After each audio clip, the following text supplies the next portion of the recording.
வந்து எடுக்கவே முடியாது. ஒரு சமூக ரீதியாகவும் பொருளாதார ரீதியாகவும் ரொம்ப பெருந்தகைய ஒரு ஏழ்மையான ஒரு குடும்பத்துல பிறந்து படிக்கிறதுக்கு அவர் எவ்வளவு கஷ்டப்பட்டுருக்காருன்னா வீட்டுல வந்து புக்ஸ் எல்லாம் வாங்குறதுக்கோ படிப்பு வாங்குறதுக்கோ விளையாட்டு டாய்ஸ் வாங்குறதுக்கோ அவங்க வீட்டுல ஒன்றும் கிடையாது. அப்ப பக்கத்து வீட்டுல எல்லாம் போய் பக்கத்துல இருக்கக்கூடிய குடும்பத்திலிருந்து புக்ஸை வாங்கி கடன் வாங்கி வந்து அந்த தெருவெழுத்துல கீழே உட்கார்ந்து படிச்சு அவர் வந்து பின்னாள் அமெரிக்க அதிபராக உயர்ந்திருக்கிறார்.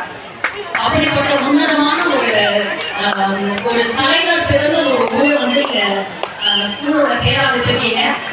உண்மையிலேயே நேம் இல்லை, ஒரு ஸ்கூலுக்கு ஒரு பேர் வைக்கிறதுக்குள்ள எவ்வளோ ஒரு தாட்ஸ் இருக்கு யோசிச்சு பாருங்க. அதெல்லாம் நினைக்கும் பொழுது ரொம்ப சந்தோஷமாக இருந்தது. பேரண்ட்ஸ் எல்லாம் வந்து என்கிட்ட பிரின்சிபல் வராங்க இன்வைட் பண்ண அப்படின்னு சொன்னாங்க. நான் நினைச்சேன் சரி பிரின்சிபல்லாம் ரொம்ப ஸ்ட்ரிக்ட் ஆஃபீஸரா கண்ணாடியெல்லாம் போட்டுட்டு ஒரு வயசானவங்க யாராவது வருவாங்கன்னு பார்த்தா ஒரு ஸ்கூல் பர்சன் மாதிரி வந்து இருக்கிறாங்க. ஏன்னா இது பிரின்சிபல் படிக்கிற பொண்ணு கூட்டிட்டு வந்திருக்காங்க அப்படின்னு நினைச்சேன்.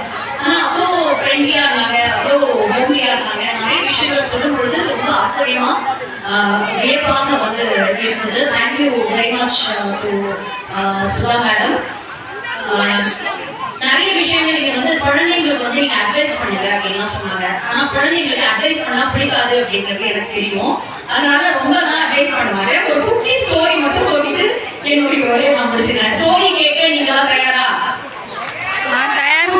கவனமா கவனிக்கணும் இந்த ஸ்டோரிய. ஓகே, நீங்க எல்லாம் வந்து ஸ்கூல்ல வந்து இந்த முயல் ஆமை கதை படிச்சிருக்கீங்கல்ல, மாடல் ஸ்டோரிஸ் உங்களுக்கு சொல்லி கொடுப்பாங்கல்ல, hare and the tortoise. Do you all know the story? Okay,